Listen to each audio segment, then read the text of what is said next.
नागपूर शहरात एक धक्कादायक घटना समोर आली आहे। जरीपटका पोलीस ठाणे हद्दीत नाराघाट पुलाखाली एका पोत्यामध्ये एका तरुणाचा मृतदेह आढळून आलाय। त्यामुळे या परिसरात एकच खळबळ उडाली आहे। मृत व्यक्तीची ओळख 38 वर्षीय राहुल सुनील साहू अशी झाली असून तो झिंगाबाई टाकळी इथला रहिवासी आणि व्यवसायानं हॉटेलचा व्यावसायिक होता। या प्रकरणात हत्येचा संशय व्यक्त करण्यात येत असून पोलिसांनी तपास सुरू केला आहे। नागपूरच्या जरीपटका पोलीस ठाणे हद्दीत बुधवारी दुपारी नाराघाट पुलाखाली एका पोत्यात तरुणाचा मृतदेह आढळल्यानं खळबळ उडाली। मृताचं नाव राहुल साहू असून तो 38 वर्षांचा आहे। तो झिंगाबाई टाकळी परिसरातील रहिवासी होता। राहुल हा सदर भागातील अशरफ टॉवर इथं हॅपी डे नावाचं हॉटेल चालवत होता। माहितीनुसार 2 दिवसांपूर्वी राहुल साहू हा कोणाकडून पैसे घेण्यासाठी आपल्या मोपेडवर बाहेर गेला होता। 2 तासात परत येतो असं सांगून तो निघाला। मात्र उशिरापर्यंत घरी न परतल्यानं कुटुंबियांनी त्याच्याशी संपर्क साधण्याचा प्रयत्न केला, पण त्याचा मोबाईल बंद होता। यानंतर सदर पोलीस ठाण्यात त्याच्या बेपत्ता असल्याची तक्रार दाखल करण्यात आली। बुधवारी दुपारी काही नागरिकांना नाराघाट पुलाखाली एका पोत्यात मृतदेह दिसून आला।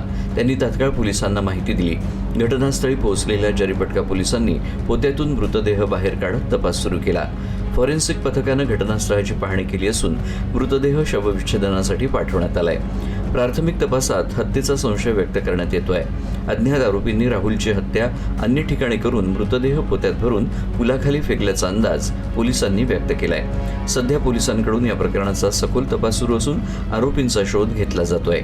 या घटनेमुळे परिसरात भीती आणि संतापाचं वातावरण निर्माण झालंय। राहुल साहू यांच्या पश्चात पत्नी आणि 2 मुलं असं कुटुंब आहे। आज दुपारी 12 वाजताच्या सुमारे पोलीस स्टेशन जरीपटका येथे माहिती मिळाली की नारा नदीवर जो पूल आहे त्याच्या खाली एक बॉडी मिळालेली दिसते आहे। जाऊन बघितले असता पायाकडून आणि डोक्याकडून असे 2 पोती टाकून ती आणि दोरीने बांधून ती बॉडी सुक्या नाल्यात म्हणजे जिथे पाणी नाही तिथे ती पडलेली दिसली। त्याला म्हणजे उकलण्यात आलेलं आहे फॉरेन्सिकच्या मदतीनं। नावही निष्पन्न झालेलं आहे त्याच्यामध्ये।